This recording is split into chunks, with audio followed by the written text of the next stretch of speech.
Hola, ¿qué tal? Me da mucho gusto saludarlos en este comienzo del año 2024. Estamos iniciando pues un nuevo periodo, un tiempo que esperamos que sea muy bueno para todos y cada uno de ustedes, de nosotros, desde luego. Como ya se habrán dado cuenta, tengo aquí conmigo a un invitado muy especial, que es mi amigo Armando Moreno, filósofo. Ya hemos conversado en otras ocasiones, pueden ver en mi canal, hay otras charlas que tenemos también eh, sobre el tema del fundamentalismo. Entonces, bueno, pues hoy, comenzando este nuevo año, queremos hacer una serie de reflexiones con respecto a algunos acontecimientos importantes que se presentaron en este año que concluyó, en el 2023. Eh, pues sabemos que en diferentes partes del mundo han sucedido situaciones, pues algunas muy lamentables, otras muy positivas y esperanzadoras. Entonces, bueno, pues queremos estar haciendo pues algunos comentarios sobre este tipo de eventos que se han sucedido en el último año. Y bueno, uno de los primeros con los que queremos comenzar es pues el tema de la guerra en Medio Oriente, ¿no? Pues ya sabemos que ya tiene ya varios meses en que se ha presentado o se ha desatado, digamos, este conflicto, no el inicio, porque como estaremos comentando aquí, y ya lo he yo también compartido en otra reflexión, pues es un conflicto que tiene muchos años, ¿no? Que tiene un antecedente ahí muy largo.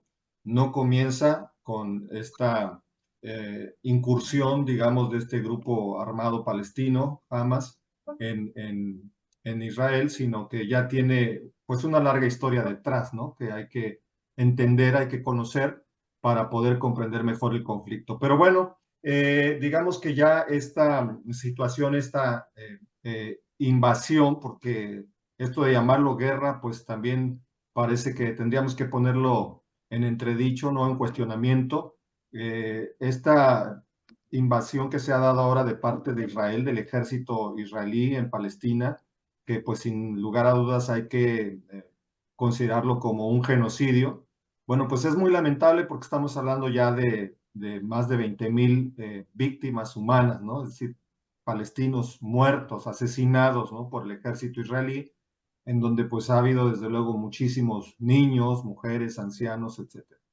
Entonces, bueno, pues vamos a comenzar justamente con este primer tema, el de la guerra, el de este conflicto palestino-israelí. Y bueno, pues voy a ceder la palabra a Armando para que él pues comience a compartirnos, Armando, tus impresiones, tus reflexiones, cómo has visto esta situación, pues qué consideraciones, evaluaciones te merece desde tu perspectiva como filósofo. Pues no sé, hay tantas cosas que decir, pero bueno, te cedo la palabra y pues adelante, tú compártenos. Hola, muchas gracias. Pues antes que otra cosa, gracias por la invitación a tu canal y también desearle a toda la gente un buen año, que sea que tengan un buen inicio de año y que sus planes y todo esto, espero que sean acordes a su propia evolución personal y todo lo que tengan ahí pensado hacer. Fíjate que hace algunos años platicaba con un amigo que es evangélico y él me daba su versión del Apocalipsis, ¿no? Y en esta versión del Apocalipsis, él con mucha, digamos, liberalidad, por decirlo menos, hablaba de muertes y de asesinatos y de matanzas y de tal cual, la forma como él interpretaba el Apocalipsis, ¿no? Como el Armagedón y todo este tipo de cosas que se manejan, ¿no? Y me llamaba mucho la atención y se lo hice notar. Le dije, oye, pero si estás consciente que cuando estás hablando de esto, estás hablando de personas y de seres humanos, que no estás hablando de cifras, que no estás hablando simplemente de la certeza de un cumplimiento profético de algo que va a pasar, sino estás hablando de personas, estás hablando de una matazón espantosa. ¿No te duele eso? Y voy a esto porque pareciera que este revestimiento ideológico o teológico que se le está dando al conflicto pareciera minimizar justamente la experiencia que estás mencionando, la experiencia de la muerte, del aniquilamiento, del exterminio del otro por ser el otro, ¿no? O sea, lo que considero es que esta, digamos, como sobreimpresión que se está dando a los acontecimientos, estos lentes teológicos o religiosos, que hay gente que quiere, por ejemplo, escuchaba a una persona decir que esto era un conflicto ideológico, ¿no? Es decir, que lo que estaba detrás de esto era un asunto de ideas, de imponer una visión del mundo sobre otra, y no un asunto económico, un asunto político, ¿no? Y de la misma manera que este amigo, hablando del apocalipsis, se refería a este tipo de cosas así, ¿no? Totalmente legitimado, pues ¿por qué? Pues porque los que se mueren son los malos, pues porque se mueren porque no aceptaron a Cristo, pues porque se mueren, o sea, y esta forma religiosa de entender o de recubrir la desgracia humana me parece terrible.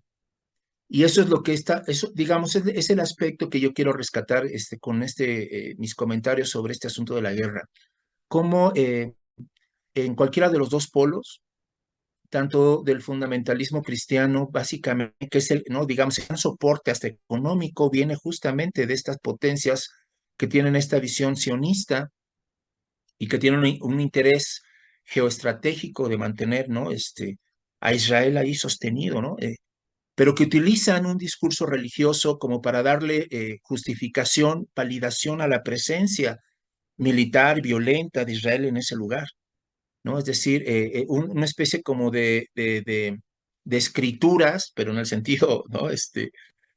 Legal, ¿no? Que justifica la presencia de Israel, ¿no? Y el haber invadido y en esa famosa guerra haberse apropiado de un territorio ocupado ya. Entonces, esa es la parte que me parece terrible, porque digo, dejando de lado el manejo de los medios y toda esta situación, eh, me preocupa mucho cuando gente bien intencionada, gente que a lo mejor puede tener hasta valores, a la hora de presentársele esta situación, pareciera que de manera unilateral e irreflexiva, por el simple hecho de que es Israel, y además ellos identifican al gobierno y al Estado actual de Israel con la tradición milenaria, ¿no? Que está en la Biblia, o sea, como si fuera la misma cosa, como si hubiera sido una sucesión, ¿no? Ininterrumpida de personas, cosa que ya está probada que no es así, pero digamos, la manera como ellos lo ven hace que, a pesar de ser buenas personas, a pesar de que en su país o en determinados momentos no aceptarían que nadie invada su casa, ni lo sometan, ni les quiten nada, pero pareciera que esta justificación religiosa, este derecho de sobre los demás, del pueblo de Dios, como dicen ellos, ¿no? Pareciera que obnubila sus juicios morales. Entonces a mí me sorprende que a pesar de las escenas, a pesar de las cifras, haya una cantidad enorme de creyentes de tipo fundamentalista, ¿no?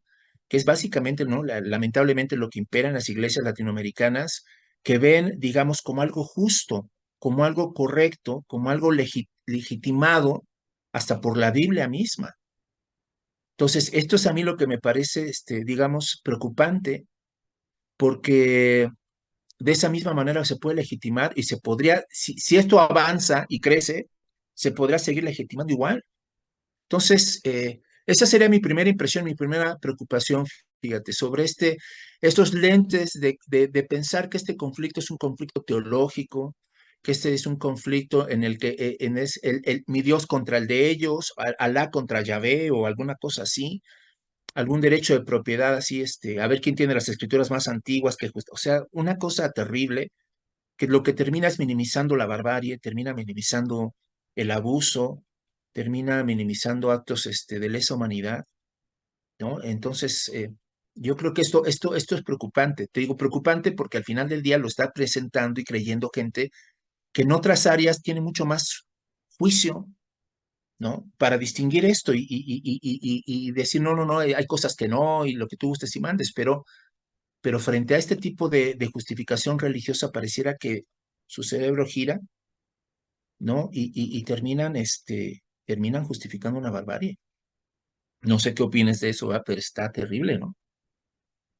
Sí, pues la verdad, creo que apuntas ahí elementos muy importantes, como el hecho de que muchos cristianos han tomado partido en este conflicto, en esta guerra, y ya me parece que de entrada tomar partido, ¿no? Ya en la guerra, pues me parece a mí tomar partido por la muerte, porque la guerra, pues lamentablemente, lo que es una empresa de muerte. Entonces, eh, desde luego aquí lo que también hay que poder discernir también es en este conflicto quiénes son los que, digamos, los que han sido los causantes de este tipo de conflicto, ¿no? Porque hay que observar también, como decía yo hace un momento, que esto tiene una raíz histórica, digamos, muy larga, no muy extensa, que pues justamente muchos la sitúan en tiempos de la Primera Guerra Mundial, eh, al final del Imperio Otomano, cuando ya naciones europeas, específicamente Inglaterra, Francia, ¿no? Quieren tener control sobre el Medio Oriente, porque pues resulta ser un lugar estratégico, ¿no? Para todos sus intereses económicos, comerciales, etcétera. Entonces, pues de una u otra manera, digo, no vamos a entrar aquí en detalles, hay mucha información sobre esto en libros, en documentales, etcétera, pero bueno, justamente esos intereses políticos son los que van a propiciar que los palestinos que llevaban ahí siglos viviendo en esa región, pues entren en conflicto justamente con los judíos, con un grupo, digamos, minoritario de judíos que también ahí vivían, y de alguna manera estas potencias, específicamente Inglaterra, va a hacer promesas tanto a los palestinos, ¿verdad? De poder construir ahí, se hablaba de la Gran Siria, ¿no? Por un lado, y por otro lado a los judíos también de restaurarles ahí el territorio donde habían en la antigüedad vivido y que pudieran también ahí nuevamente florecer o renacer el Estado de Israel, ¿no? Entonces, tenemos aquí que está jugando, ¿no? Esa doble moral Inglaterra, tratando de ganarse a unos y a otros, y lo que provoca es un conflicto ahí terrible, ¿no? Que después ya vamos a ver cómo, pues al abrir las puertas o las fronteras, la oportunidad, una vez que se termina la guerra mundial y que Inglaterra toma el control político de esa zona, pues va a permitir a los judíos que empiecen a migrar hacia justamente desde Europa, que entonces ya estaban sufriendo digamos, persecución, ¿no? Los judíos, de alguna manera, antisemitismo en Europa, entonces van los ingleses a permitir que muchas oleadas, las famosas Aliot, es decir, las oleadas de migrantes europeos, se trasladen hacia Palestina, ¿no? A tal punto de que empiezan los conflictos muy fuertes entre palestinos y judíos recién llegados, que se tienen que empezar a formar los grupos armados de ambos bandos, ¿no? Por un lado tenemos a los judíos formando grupos incluso terroristas, tendríamos que llamarlos así, varios grupos que justamente lo que quieren es tener control sobre ese territorio, ¿no? Porque empieza a haber además un despojamiento de las tierras de los palestinos, ¿no? Algunas mediante la compra, ¿no? De territorios, de terrenos, pero también otros mediante la invasión, ¿no? Entonces, pues comienza a darse el conflicto, desde luego los palestinos también se van a armar y van a empezar a hacer sus propios grupos. Entonces, esto obviamente pues va a estallar, ¿no? Ya cuando en 1948 ya se constituye oficialmente, Israel se convierte, digamos, en un estado, y entonces ahí es donde van a empezar los conflictos, ¿no? Se van a desatar una serie de guerras también continuas entre los árabes y los palestinos contra los judíos, justamente por eso, porque se ven desplazados, la famosa Nakba, ¿no? Que es esa digamos, esa tragedia, ¿no? Para los palestinos en la cual pues no solamente se ven despojados de sus tierras, se ven desplazados, ¿no? En grandes cantidades, ¿no? Estamos hablando a veces se habla de 800,000 palestinos o 1 millón quizá de palestinos desplazados, ¿no? Con el establecimiento del Estado de Israel. Entonces, obviamente, pues va a empezar a agudizarse los conflictos, ¿no? Entonces, es importante entender esto, ¿no? Para poder ya después tener una comprensión más clara cuando llegamos al conflicto actual. Entonces, pues ha habido una serie no solamente de desplazamientos, sino de violencia de parte de un Estado, ¿no? Que se constituyó con migrantes, con personas que venían de Europa, que no eran semíticos inclusive, muchos de ellos lo podemos ver incluso en sus rasgos, sí, en sus facciones, ¿no?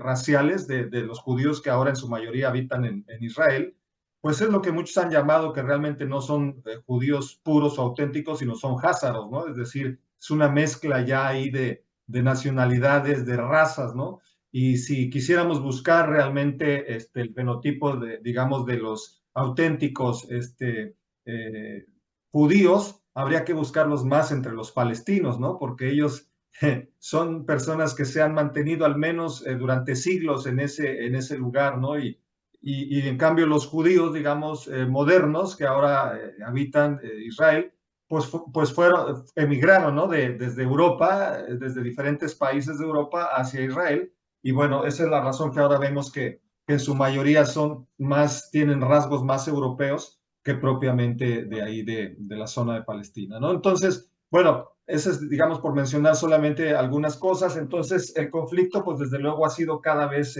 más grande, se ha ido reduciendo el territorio habitado por los palestinos. En un principio se había dicho que se daba determinado territorio a los palestinos, que los judíos se debían limitar también al que se les estaba asignando por las Naciones Unidas, cosa que no se respetó, nunca se respetó desde un principio. Y mediante las guerras, Israel poco a poco comenzó a apropiarse de más y más tierras y más tierras y más tierras, aparte de la colonización también, tanto en el área de Cisjordania como en Gaza, etcétera.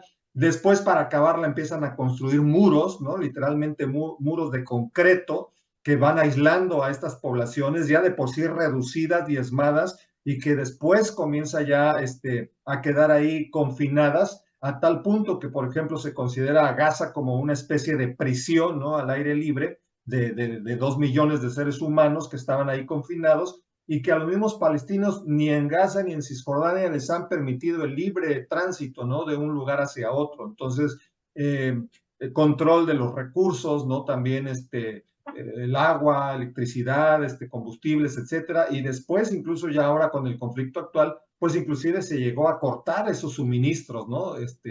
Eh, naturales, por ejemplo, en el territorio de Gaza. Entonces, todo esto son cosas que creo que es importante que nosotros tomemos en cuenta a la hora de valorar ya el conflicto actual, ¿no? Entonces, esto lo menciono porque muchos cristianos no toman en cuenta todo este trasfondo histórico, ¿no? Simplemente dicen, mira, es que los terroristas, ¿no? Palestinos, mira lo que hicieron acá en Israel y todo. Pero bueno, ¿y qué del terrorismo judío que durante décadas ha estado también ahí matando palestinos, ha estado despojándolos de sus tierras, ha estado humillándolos, ¿no? Y que justamente estos extremistas judíos, es decir, los sionistas, ¿no? Que tienen una mentalidad de borrar totalmente del mapa a los palestinos, ¿no? De apropiarse de sus territorios, de volver a construir el imperio davídico, etcétera, ¿no? Haciendo apelaciones y referencias bíblicas por políticos que ni creyentes son, ¿no? Pero que les sirven muy bien toda esta narrativa, este discurso religioso para poder convencer a la gente y al mundo, ¿no? Pero pues hay de aquellos que se lo crean, ¿no? Lamentablemente, muchos así lo creen porque ignoran justamente todo ese trasfondo político y social que ha sido, digamos, la causa, ¿no? Del conflicto actual. Entonces, me parece que para que nosotros podamos tener un mejor entendimiento de lo que está sucediendo en Medio Oriente, pues necesitamos tomar en cuenta todo eso, ¿no? Y no pensar en explicaciones facilonas, ¿no? En discursos demagógicos, ¿no? Que quieren apelar, repito nuevamente, a textos bíblicos, ¿no? A ciertas historias y todo para justificar lo que cuando conocemos la situación política y social, pues realmente es injustificable, ¿no? Hay un terrorismo de Estado de parte de Israel que ha provocado este genocidio, ¿no? Que hay que reconocerlo. Entonces, por eso a veces se habla que no es ni siquiera una guerra, porque no estamos hablando de un ejército. Palestina no tiene un ejército, ¿no? Entonces, tiene grupos, digamos, armados, que fue justamente lo que pasó con este grupo Hamas. Entonces, hay grupos armados que llegó un momento en que, pues, desde luego, ha sido tanto, ¿no? La opresión, ha sido tanto esa bota, ese dominio sobre los palestinos, que pues obviamente lo sabemos, ¿no? A mayor presión siempre va a haber una reacción, ¿no? Y justamente es lo que pasó con esta intrusión de Hamas en octubre del año pasado, ¿no? Pero bueno, te cedo la palabra por si quieres seguir comentando Sí, algo. sí, fíjate que hay algo que también es importante ahí remarcar, que es el efecto holocausto, ¿no? Uno de los argumentos que se utilizaron para la creación del Estado de Israel era justamente el crear un estado, un espacio, un territorio donde pudieran estar a salvo del antisemitismo, de la persecución ¿no? Y era bajo este argumento de lo sucedido en Alemania que digamos, se aceleran, ¿no? O se usa eso como argumento para poder crear el Estado de Israel, ¿no? Como si fuera una manera de defensa, ¿no? Una manera de protección frente a este fenómeno. Y lo curioso está en que pues los holocaustos, no los holocaustos, los genocidios siguieron, ¿no? Que lamentablemente esa estrategia, a costa de los palestinos, no detuvo de ninguna manera actos de brutalidad que siguieron al siglo XX, ¿no? Los genocidios en Ruanda, por ejemplo, ¿no? Entonces, digamos, esa manera de, además, que hay algunos filósofos que dicen que de alguna manera la identidad del pueblo judío está definida más que otra cosa por el holocausto. O sea, fue lo que, digamos, fue el acontecimiento que les dio una especie de identidad, que los aglutinó, ¿no? En una historia común, ¿no? Y que esto, que es también el reclamo de mucha gente, decir, bueno, si alguien se identifica a sí mismo como víctima perpetua de un acto de barbarie, como lo ocurrido en la Segunda Guerra Mundial, ¿cómo es capaz de hacer lo propio con otros, ¿no? Entonces, sin embargo, sí pareciera que trágica, es como si lo que hoy llamamos judaísmo tuviera una especie de identidad trágica, paradójica, ¿no? O sea, mezclada no solamente de una cuestión racial, sino de una cuestión política, ¿no? Y económica. Entonces, sí quería resaltar esta situación que tristemente esta estrategia de formar mm, de manera forzada y contra los derechos de otras personas un Estado, ¿no? Tampoco alivió la barbarie del siglo XX, la barbarie continuó, ¿no? Lo mismo sucedió en la Primera Guerra Mundial, ¿no? Con el primer gran genocidio armenio, ¿no? Que se dio allí también, o sea, y algunos hacen decir, ¿no? Que el mismo Hitler argumentaba a su favor de esa manera. Si la gente ya olvidó a los armenios, pues también va a olvidar a estos, ¿no? Es decir, acontecimientos que quedaron impunes, ¿no? Y esta forma digamos, de frenar y de juzgar, ¿no? El asunto del holocausto en la Segunda Guerra Mundial generó a la larga, pues, este tipo de contradicciones, este tipo de aberraciones, ¿no? Humanas, que es lo que hoy estamos viendo. Entonces, es terrible, ¿no? Es terrible, es paradójico, es una especie, dirían algunos, una especie de contrafinalidad en la historia, ¿no? Es decir, que como si los ideales o las aspiraciones o de los pueblos o de las instituciones terminen contra de ellas mismas, que siento lo que hoy está pasando, o sea, y como bien dices, también vale la pena también que la gente sepa, pues que no es lo mismo ser judío de raza o judío de religión o el Estado de Israel, o sea, son entidades totalmente distintas, son categorías totalmente distintas. ¿no? O sea, lo que ahorita decías, o sea, puede haber palestinos que practiquen la religión judía, ¿no? Y que tengan sangre de no sé qué cosa, o puede haber judíos, como los hay, que rechazan totalmente el sionismo y la actitud bélica del Estado de Israel, y no por eso son antisemitas, ¿no? O sea, aquí tenemos una enorme confusión de que inmediatamente en el que se cuestiona un gobierno, pareciera que estamos cuestionando a las personas y a una religión y a una raza. Es como si el criticar el nazismo me hiciera automáticamente un enemigo de los alemanes, ¿no? Y de su cultura, pues no. O sea, aquí habría, ¿no? Un poco como Jaspers tuvo que, ¿no? Ese filósofo alemán, ¿no? Tan importante que le tocó este asunto del drama del pueblo alemán después de la Segunda Guerra Mundial, cuando se abre la cloaca y vienen acusaciones de todo tipo. Y entonces Jaspers tiene que hacer una reflexión sobre la culpabilidad alemana digamos, divide esa culpabilidad en cuatro tipos de responsabilidad, ¿no? La política, ¿no? La culpabilidad criminal en sí, la culpabilidad moral y la culpabilidad que él llama metafísica, ¿no?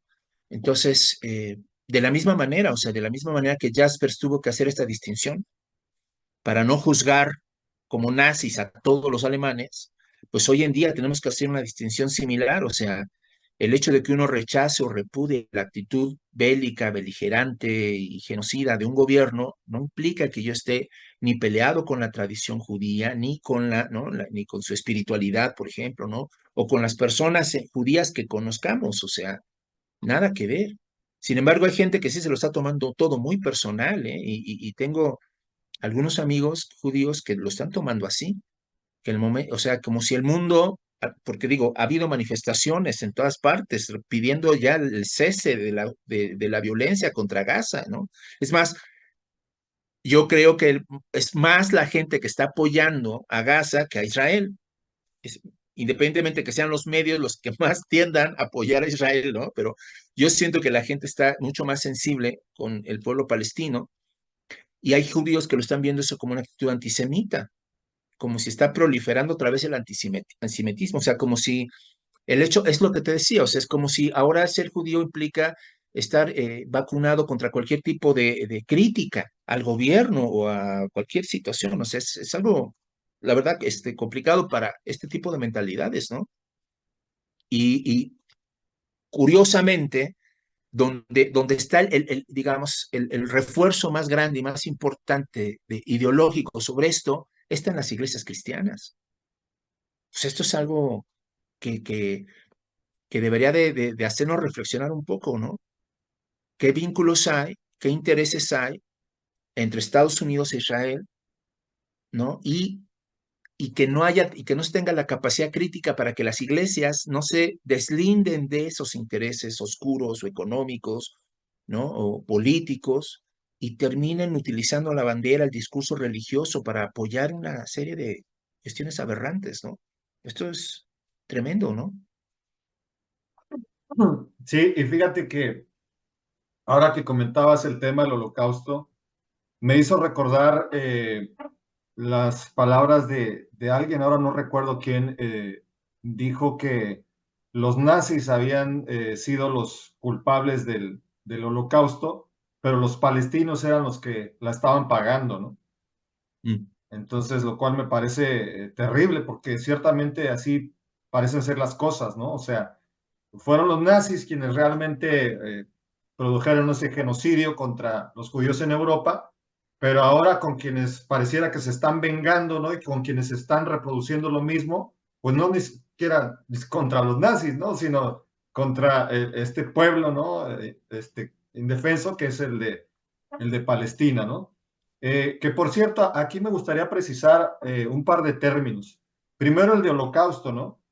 Que en realidad, como alguna vez me lo dijo una señora judía, pues no es correcto llamarlo holocausto porque no fue una ofrenda que se presentó a Dios la matanza de estos millones de judíos, ¿no?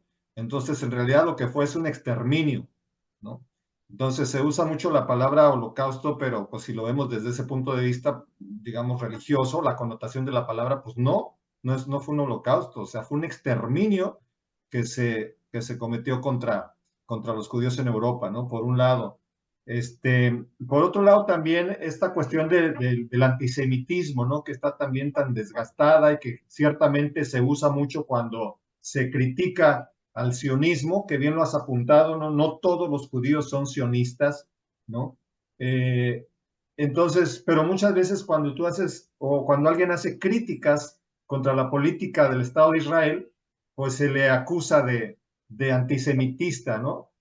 Sí, y cuando realmente semitas son tanto los judíos como los palestinos, ¿no? Y muchos pueblos árabes de la región. Entonces, es incorrecto, ¿no? Suponer o pensar o asociar solamente el término semita con los judíos, porque cuando tú también te posicionas en contra, por ejemplo, de los palestinos, pues también eres antisemita, ¿no? Es decir, una persona que está en contra de los palestinos es antisemita. Entonces, esto hay que entenderlo porque tanto palestinos como judíos de esa región son semitas. Como ya hemos mencionado, todo parece indicar que hay muchos judíos que ya no son semitas, ¿no? Que tienen ya sangre, ¿no? Mezcla ahí con razas europeas, etcétera. Entonces ya no podríamos hablar de semitas. Pero los que son, digamos, originarios de esa región, de esa tierra en particular, pues son semitas, ¿no? Entonces, hay que también aclarar, ¿no? Este término porque es Sí, muy, está muy mal usado, ¿no? sí, sí, Y bueno, ya sí, también haciendo referencia a lo que decías, ¿no? Y yo también quería también como aclarar ese punto. Yo al principio decía no tomar partido por uno u otro lado. Eso no significa que no podamos identificar quiénes son las víctimas y los victimarios, ¿no? Eso lo estamos dejando aquí en claro, ¿no? Cuando uno estudia el trasfondo histórico, pues inmediatamente uno va a descubrir cómo se origina este conflicto. Pero cuando yo decía no tomar partido por uno u otro lado, me refería a no suponer que al tomar partido por Palestina, eso significa que estamos odiando a los judíos. Para nada, ¿no? Y ya lo mencionabas tú muy bien. O viceversa, ¿no? Que si en un momento dado se defendiera, digamos, la causa judía en Europa durante la Segunda Guerra Mundial, eso no significa tampoco, ¿verdad? Que por eso estás, digamos, odiando a los alemanes en general, como bien ya lo mencionaste, ¿no? Entonces, eso es de entrada, pero repito, eso no nos inhibe, ¿no? De reconocer y de discernir quiénes son los causantes, cómo se originan estos conflictos, ¿no? En diferentes circunstancias, podríamos hablar de la guerra entre Rusia y Ucrania, podríamos hablar de otros conflictos en el mundo, eh, pero sí es importante aquí entender, ¿no?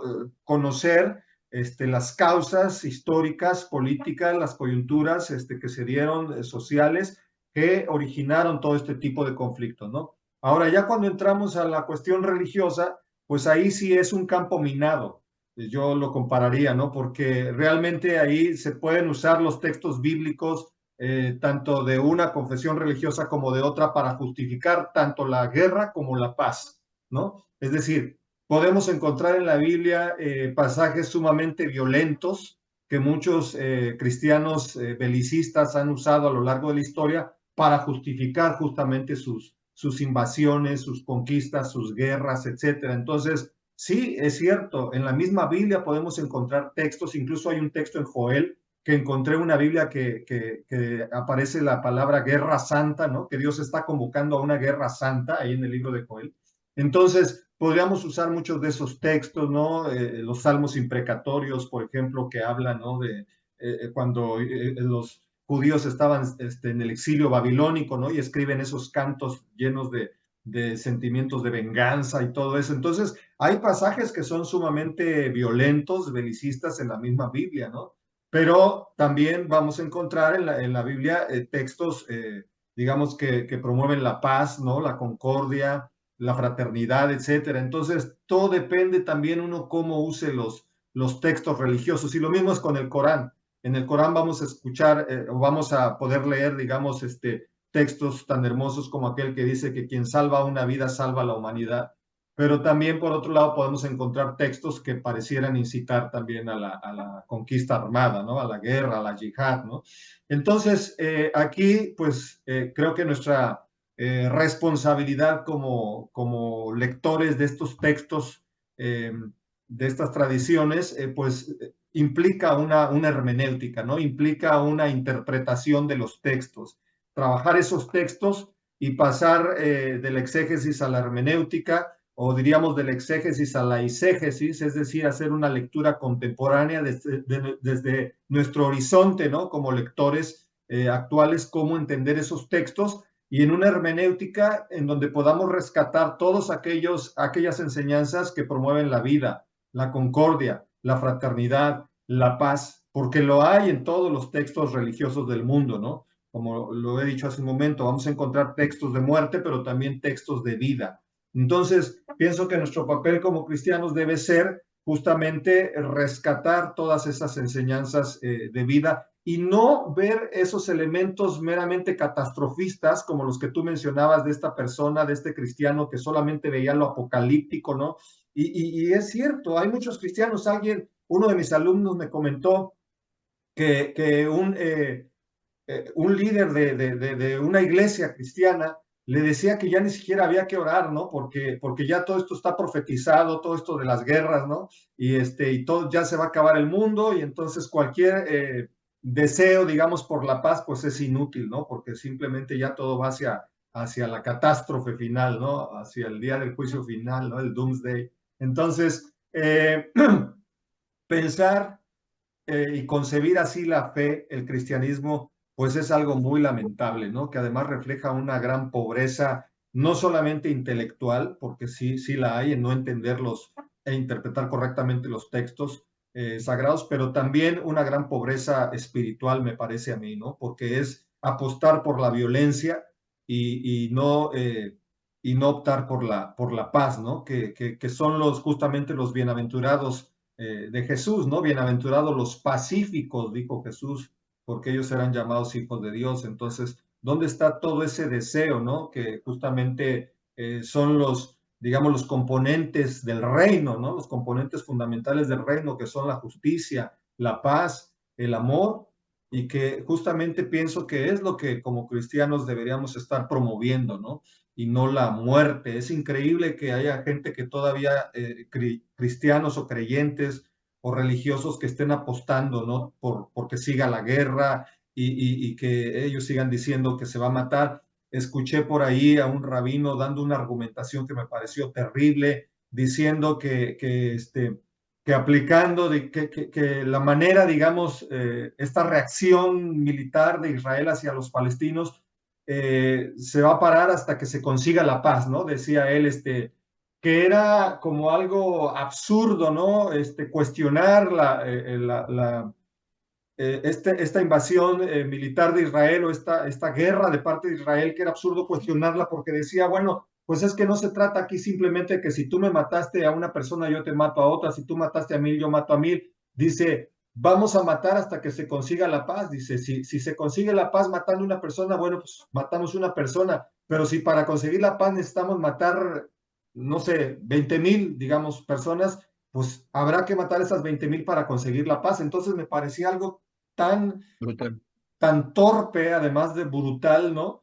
Porque digo, bueno, y no se les ocurre pensar que también la paz se puede conseguir de otra manera, por otros medios que no sea el matar. O sea, no se supone que para eso surge la política, para evitar justamente esos conflictos, las guerras. Entonces, ¿por qué no apostar por el camino del diálogo, de la conciliación?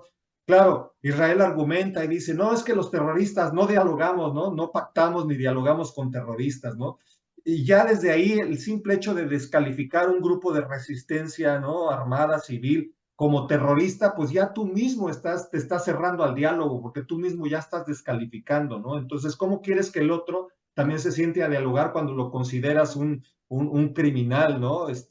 Entonces, este tipo de discursos, ¿no? Que se usan, a mí me parecen fatales, terribles, porque no contribuyen a la paz. Y los religiosos lamentablemente están atascados en ese lodo de fanatismo, de extremismo, ¿no? Les hierve la sangre me parece a mí, por la guerra, ¿no? Se vuelven insensibles. Y bueno, yo quisiera este segmento nada más cerrarlo diciendo que cuestionar, incluso en este caso específico, las políticas de Israel, no es algo ni anticristiano ni antibíblico, porque recordemos que fueron justamente los profetas que están ahí en la Biblia los primeros que cuestionaron las políticas del imperio, del reino de Israel. O sea, leamos a Isaías, leamos a Amós, a Jeremías, o sea, les costó cárcel, o sea, les costó el desprestigio, ¿no? Y algunos de ellos hasta la vida, el estar cuestionando a los reyes, a los monarcas, ¿no? En todas sus políticas. Amós, por ejemplo, reventando en contra, ¿no? De los ricos, de los príncipes, ¿no? Que vivían a costa del pueblo empobrecido, etcétera. Entonces, esta crítica surge desde la misma Biblia, ¿no? Y la vamos a encontrar ya también en Jesús, ¿no? Reventando en contra de los poderosos y todo. Entonces, no es anticristiano cuestionar estas políticas, ¿no? Imperialistas, al contrario, me parece que ese es el espíritu bíblico, ¿no? El espíritu tanto de los profetas como de los primeros cristianos que eran creyentes, digamos, contestatarios, ¿no? Que se rebelaban en contra de esas injusticias sociales que ya existían en sus tiempos, ¿no? En los tiempos del Antiguo Testamento, pues con estos imperios invasores, los asirios, babilónicos, etcétera, ya en tiempos del Nuevo Testamento con el Imperio Romano, ¿no? Que incluso en el Apocalipsis va a ser considerado como una bestia, ¿no? Como un monstruo. Entonces, toda esta crítica, digamos, política, tiene sus raíces en la misma Biblia, ¿no? Entonces, no es ajeno ni es algo anticristiano, ¿no? Y eso pienso que es algo que debemos dejar muy, muy en claro, ¿no? ¿Cómo Sí, ves? sí, aunque mira, el problema justo es que aunque hay esa dimensión profética, crítica en la Biblia, está también esta otra parte que mencionabas, esta idea de un tribalismo del que no se puede desembarazar, y no se puede desembarazar ni los árabes, ni los judíos, ni los cristianos. O sea, la idea de un Dios tribal, la idea de un Dios que se identifica con, con un sector de la gente y que pone en contra a los otros, ¿no? Esta idea, digamos, de algo que tiene que ser salvado o redimido por este Dios tribal y que se vuelve profundamente intolerante frente a las prácticas o la presencia del otro, ¿no? Y eso ahí está por todos lados, como bien dices, igual que esta otra parte, ¿no?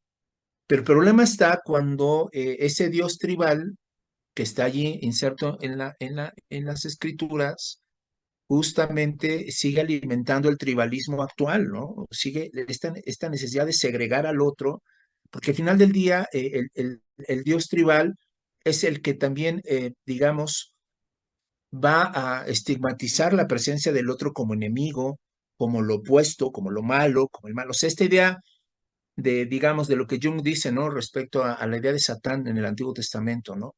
Como si el mal tuviera que proyectarse en una figura distinta a mí porque yo estoy identificado con el bien.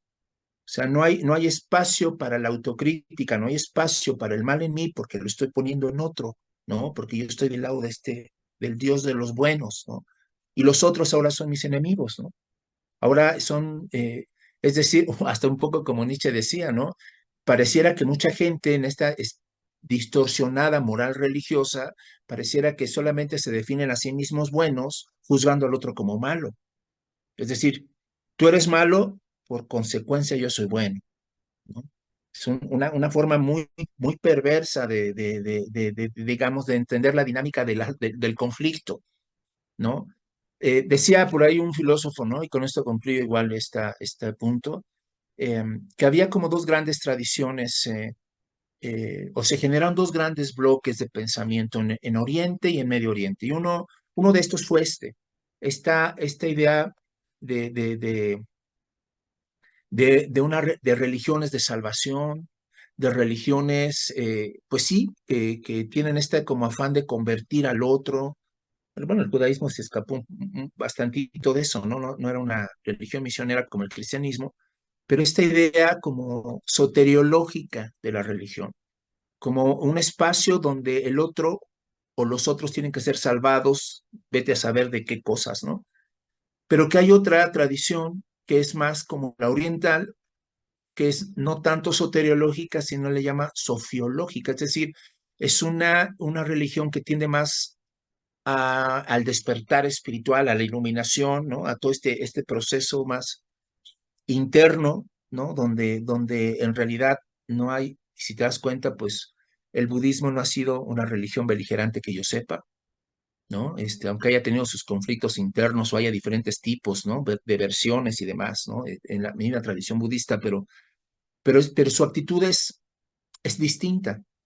Sus textos tampoco son textos sagrados como lo concibe el Islam, ¿no? Al Corán o a la Biblia, ¿no? Tiene una actitud frente a la sabiduría diferente. Entonces, aunque hubo también una fusión de ambas, ¿no? Que es todo un tema eso, pero esas dos actitudes sí marcan cañón digamos, las posiciones religiosas frente al otro. Esta idea de un Dios tribal que te digo, o sea, que al no haber hermenéutica, no conocer el contexto de dónde viene y cómo se formó la idea de Dios en el Antiguo Testamento y cómo evolucionó, cómo gradualmente fue tendiendo a ser más universal, pero cómo estos resabios, digamos, patriarcales, tribales, están allí, ¿no? Aún en los mismos 10 mandamientos, ¿no? Sí hay una como dimensión ética ahí, pero también hay una dimensión de guardar las fiestas y de o sea, una especie de ambigüedad que hace, como bien dices, complicado para la gente que lee la Biblia discernir una cosa de la otra, ¿no? Poder captar como esta dimensión más vital, más espiritual, más humana, más profunda, de esta otra más tribal, más intolerante, ¿no? Más regresiva, ¿no? Que alberga un montón de odio, ¿no? Que alberga un montón de conflictos, ¿no? Entonces, sí quisiera solo concluir con eso. Ojalá la gente que nos escuche pueda discernir estas dos dimensiones en ese texto y poder, como en una posición mucho más crítica y ecuánime, ¿no? Saber mediar con él, ¿no? Sí, claro. Sí, me parece muy bien lo que apuntas, porque justamente lo que encontramos ahí en la Biblia es un desarrollo de la teología desde los inicios, en donde vemos un politeísmo muy marcado, transitando después a una especie de noteísmo, ¿no? Después este tribalismo de los dioses, incluido el de Israel. Y bueno, cómo se va transitando hacia la universalidad de Dios, ¿no? Ya con Jesús vamos encontrando ya una proyección ya de un Dios que ya no es ese, digamos, ese Dios meramente nacionalista o exclusivista, ¿no? Al menos encontramos ya en los textos evangélicos una proyección hacia ir a las naciones, hacia llevar el mensaje de esperanza. Pero aquí es donde justamente también puede caerse en la confusión y pensarse que ese mensaje debe ser un mensaje sectarista, ¿no? Porque después el tribalismo bíblico se transforma en el sectarismo cristiano. Y es pensar que lo que tienes que promover es tu secta, ¿no? La secta, la iglesia, la denominación. Y lamentablemente es en lo que cayeron durante siglos muchos cristianos, ¿no? Primero lo vemos el, el, en la iglesia católica, ¿no? Ese sectarismo en el sentido de que solamente en la iglesia católica romana estaba la iglesia fundada por Jesucristo y cualquiera que se saliera de esas márgenes, ¿no? De esas fronteras, pues simplemente era un hereje y merecía la muerte, ¿no? Ahí tenemos, eso explica el surgimiento de la Inquisición y toda esta persecución religiosa, ¿no?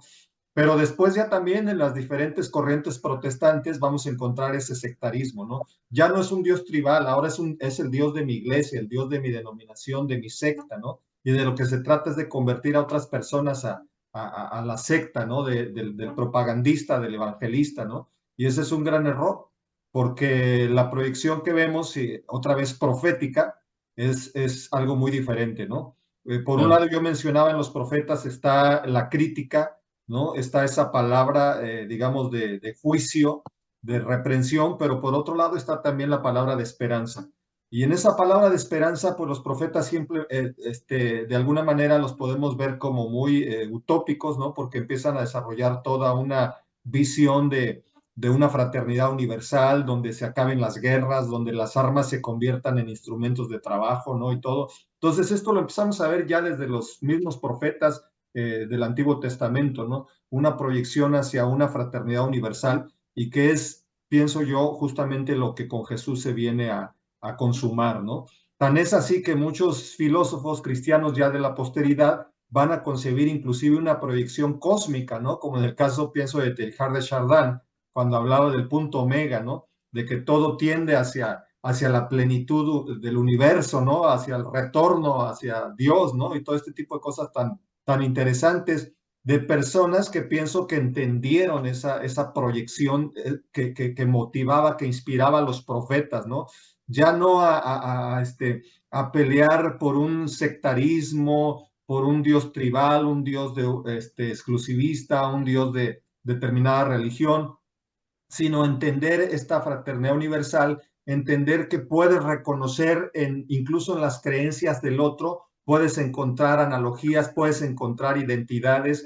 Pienso en el discurso, en ese gran discurso de Pablo a los atenienses, ¿no? Que se narra ahí en el libro de Hechos de los Apóstoles, en el capítulo 17, donde justamente Pablo cita a varios profetas griegos, ¿no? A varios profetas que podríamos llamar paganos, ¿no? Dentro de esa perspectiva judía, y sin embargo les reconoce, les da crédito, ¿no? A sus mismas intuiciones. Dice, como alguno de sus profetas o de sus poetas dijeron, ¿no? Linaje de Dios somos. Tan solo esa frase es tremenda, ¿no? Porque está diciendo, somos hijos de Dios todos, ¿no? Ustedes son hijos de Dios, nosotros somos hijos de Dios, y eso es algo verdaderamente revolucionario, porque lo que tenemos en las religiones anteriores es el sectarismo, el tribalismo, ¿no? Solamente nosotros somos hijos de Dios, los demás no. Entonces, y es lamentablemente lo que todavía se reproduce en los fundamentalismos cristianos de la actualidad, ¿no? La idea de que solamente nosotros, los evangélicos o los de mi denominación, somos hijos de Dios, todos los demás no lo son, ¿no? Entonces, es algo muy tremendo porque no se entiende, es increíble que hayan pasado 20 siglos y no se pueda entender, o sea, ese espíritu profético en el cual se proyectaba esa hermandad, esa fraternidad universal, ¿no? Y justamente cuando se habla del concepto de reino de Dios, que hace poco yo trataba este concepto con mis alumnos en un curso de eclesiología, y les decía, en los evangelios solamente hay dos menciones de la iglesia, solamente en dos ocasiones Jesús mencionó la palabra iglesia, y sin embargo la palabra reino de Dios o reino de los cielos se menciona más de 100 veces en los evangelios. Entonces, ¿qué nos está dando a entender? Pues que la prioridad, digamos, incluso en el mensaje evangélico, en el mensaje de Jesús, era no la fundación de una iglesia, sino el reino de Dios sobre la tierra, es decir, que las aspiraciones de los profetas de paz, de justicia, de fraternidad fueran una realidad en este mundo, ¿no? Y yo pienso que por ahí va justamente la semilla del evangelio que se nos, que ahí en los mismos textos bíblicos se impulsa a todos los cristianos a llevar por el mundo, ¿no? No una nueva religión, sino a proclamar las buenas nuevas del reino, es decir, otra vez la justicia, la paz, la esperanza para aquellos que han vivido oprimidos, desposeídos, etcétera, ¿no? Para todos esos grupos marginados, porque justamente en Jesús vemos la inclusión, ¿no? La inclusión de las mujeres, de los niños, de los enfermos, de los ancianos, de los pecadores, es decir, de todos aquellos que estaban fuera de los márgenes de la sociedad. Jesús los incluye entre sus propios seguidores, ¿no? Porque entre sus discípulos vamos a encontrar a todas estas personas consideradas como de mala reputación por la sociedad. Bueno, ya ahora están incluidos en el reino de Dios. Entonces a mí me parece que ahí están estas semillas de esperanza, ¿no? De espiritualidad que necesitamos rescatar ahora en este tiempo, ¿no? Y más los cristianos porque se han ido con toda esta ideología de odio, ¿no? De violencia, de barbarie, y necesitamos rescatar del corazón mismo de los textos bíblicos y de todo lo que nos han aportado los sabios, los pensadores a lo largo de la historia y cómo ha venido a enriquecer el entendimiento de lo que es la espiritualidad cristiana, ¿no? Entonces, yo pienso que esa es una todavía tarea pendiente, digamos, por llevarse adelante en estos tiempos, pues, entre los que se dicen, ¿verdad? Cristianos o entre las personas que dicen seguir a Jesús. Bueno, pues necesitamos recuperar cuál era el espíritu realmente de los profetas y el espíritu de Jesús, que es justamente con el cual se nos impulsa a proclamar o a llevar al mundo, ¿no? Pues híjole, pues muy optimista, cierras con mucho optimismo, pero si pudiéramos evaluar estos 2000 años, pues esa misión fracasa horrible, fracasa de manera estrepitosa, o sea, la iglesia termina identificándose más con una actitud básicamente tribal todo el tiempo. Es una minoría, ¿no?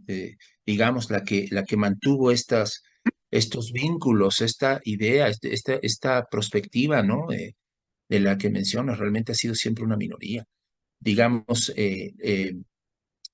como decía Henry de Lubeck, fue el que dijo, ¿no? Se predicó el reino, pero lo que llegó fue la iglesia, ¿no? O sea, esta terrible sustitución entre lo que para mí sería una especie de versión de tribalismo de nuevo cuño, ¿no? Lo que el cristianismo, la actitud tan beligerante y tan intolerante, el cristianismo en términos históricos, pues, ¿no? Este desprendimiento, o esta anulación de este aspecto más universalista que hay en los evangelios o en las cartas de Pablo, ¿no? Pero es que el problema es que yo sigo viendo también, aún en los evangelios, mucho de tribalismo.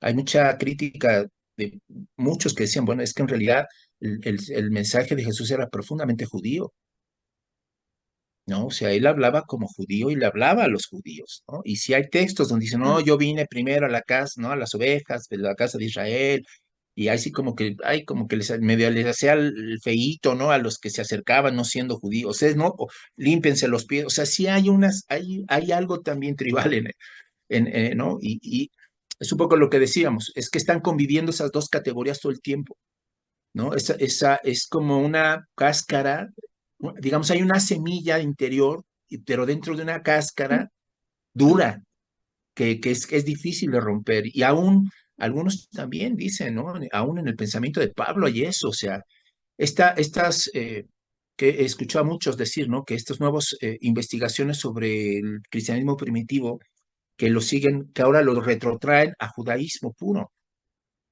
¿no? Es decir, que ni Pablo fundó una iglesia, todo es en realidad judaísmo, nunca salieron de esas categorías, ¿no?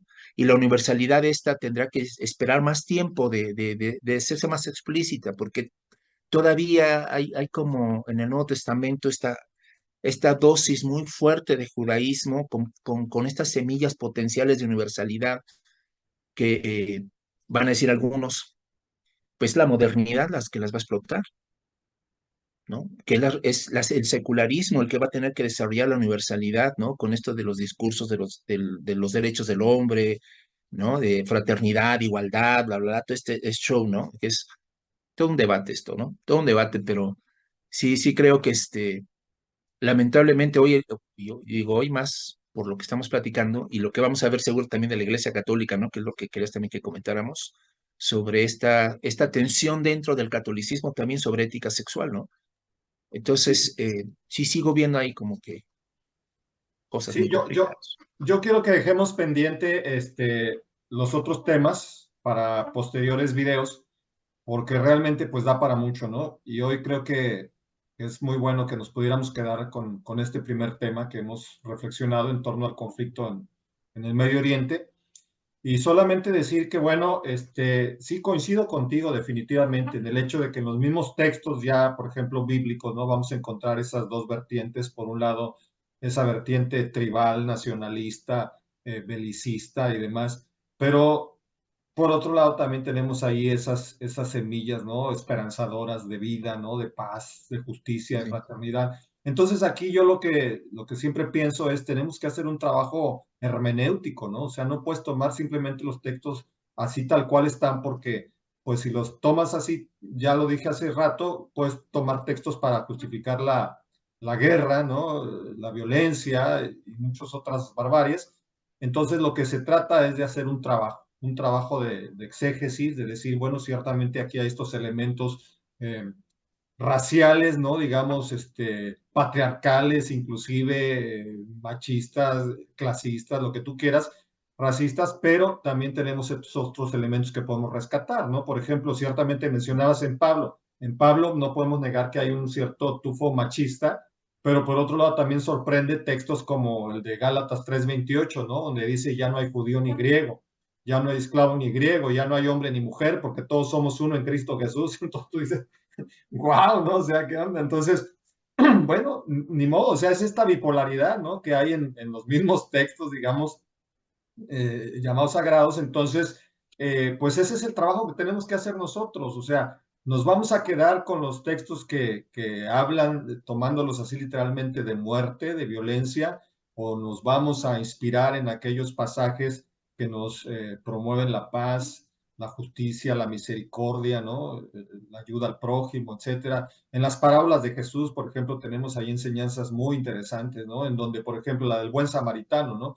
Que por un lado dice, sí, pareciera que en ciertos rasgos todavía es un tanto racista o nacionalista, pero tenemos parábolas como el buen samaritano, que ahí el héroe es justamente un despreciable samaritano como lo consideraban los judíos, ¿no? Resulta ser ahí el bueno, ¿no? Digamos, en esa historia, ¿no? En contraste con un sacerdote inclusive, ¿no? Y con un levita, que son unos insensibles, ¿no? Que no hacen nada por el prójimo que está ahí tirado en el camino, ¿no? Y quien realmente recurre en su ayuda, pues es este samaritano que era tan despreciable para los judíos, ¿no? Entonces, ahí es donde, repito, necesitamos rescatar, tener una hermenéutica que rescate todas esas enseñanzas de vida, de paz, de justicia. Y por eso hablo de que es una tarea pendiente, ¿no? O sea, no soy optimista en el sentido de pretender que se haya logrado ya eso, claro que no, y tú lo apuntaste muy bien, es una minoría, pero es una tarea pendiente que todavía hay que trabajar sobre ella, ¿no? Ahora, en estos días he estado releyendo algunos y escuchando también algunos teólogos de la liberación, ¿no? Y me parece que es algo que necesita nuevamente retomarse muchos de los presupuestos de estos teólogos, ¿no? Los estudios hermenéuticos, exegéticos, históricos, filosóficos que han hecho, etcétera. Entonces, porque nos marcan estos nuevos senderos, digamos, para poder leer las escrituras desde otra perspectiva, ¿no? Una perspectiva esperanzadora, ¿no? Entonces, bueno, pues ahí quedan estas ideas, ¿no? Para reflexionar, estas ideas pendientes. Y pues dejaremos para un siguiente video tratar todo este tema de la Iglesia Católica, que también está envuelta en una serie de polémicas y controversias, ¿no? Por la apertura que se ha dado en algunos temas. Entonces, pero bueno, como eso también da para mucho, pues si te parece lo vamos a dejar para un próximo video. Claro, claro, Ok, claro, claro. hermano. Encantado. Bueno, pues pues te agradezco entonces muchísimo esta oportunidad de encontrarnos, de dialogar nuevamente. Espero que lo podamos hacer con mayor frecuencia y que podamos estar pues compartiendo estas inquietudes y también invitar a todos nuestros seguidores a que pues escuchen, ¿verdad? Sigan estos contenidos, que aporten también con sus comentarios, que se sumen también a este gran desafío, ¿no? Que es concientizar o ampliar nuestra conciencia, ¿no? De tal manera que nos conduzca hacia un mundo mejor, ¿no? Hacia una mejor convivencia humana también. Entonces, bueno, pues gracias, Así es. Armando. Gracias Al por tu contrario, gracias, participación. gracias a ti y a Entonces, ustedes que nos nos escucharon. vemos aquí en la siguiente sesión. ¿Te parece? Con gusto. Gracias, saludos. Saludos. Bendiciones. Gracias.